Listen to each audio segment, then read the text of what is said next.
ፓርቲው የህዝብ ተወካዮችና የክልል ምክር ቤት አባላት እጩዎች በጂንካ ከተማ ጎዳናዎች በመዘዋወር ባስተዋወቀበት ወቅት ነው የአሪዞን ነጻነትና እኩልነት ፓርቲ ሰብሳቢና በአኮጋዘር ቁጥር 2 የህዝብ ተወካዮች ምክር ቤት እጩ አህመድ መሐመድ ምርጫው ዲሞክራሲያዊና ፍትሃዊ ሆኖ እንዲካሄድ እየተሰራ ስለመሆኑ የገለጹት ሀገራችን እየገነባችው ባለው ዲሞክራሲ ስርዓት ውስጥ አንዱ ምርጫን በሰላማዊና በዲሞክራሲያዊ መንገድ ማካሄድ ስለሆነ በዚሁ ጽንሰ ሐሳብ መሰረት እጩዎቻችንን አሪዞን ላይ በሁለቱም ምርጫ ጣቢያዎች በአኮጋዘር ቁጥር 1 እና በአኮጋዘር ቁጥር 2 የህዝብ ተወካዮች ምክር ቤትና ክልል ምክር ቤት እጩዎቻችንን አቅርበን እየተወዳደርን ዛሬ ደግሞ በተፈቀደልን የዲሞክራሲ ስርዓት መሰረት የጎዳና ላይ ቅስቀሳና የእጩ ማስታወቂያ ፕሮግራም ላይ ነው ያለነው።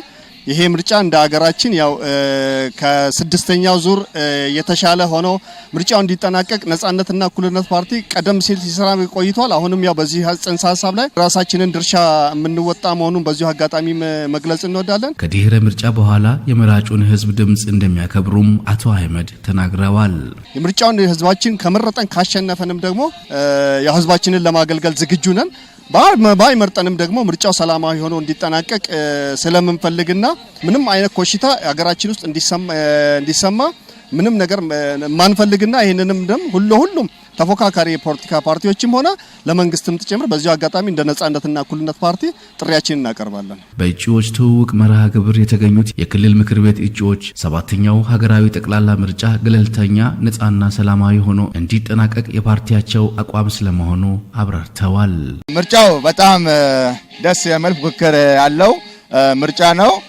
በዚህ አጋጣሚ ያው ምርጫችንን እጩ ተወዳዳሪ እስከሆነ መጠን ማንኛውም ሰው ለመሸነፍም ማሸነፍም ያለ ነው። በምርጫ በፍቅር በደስታ ተሳስበን አንድ ላይ ምርጫውን የሚፈለገ ሰው ምርጫውን እንዲመርጥ እመኛለሁ። ምርጫው ሰላማዊ ሆኖ እንዲያልቅ ነው የሚፈልገው ማለት ነው። ፓርቲያችን አላማውም ደግሞ ሰላምና ፍቅርን ይዞ የመጣ ነው።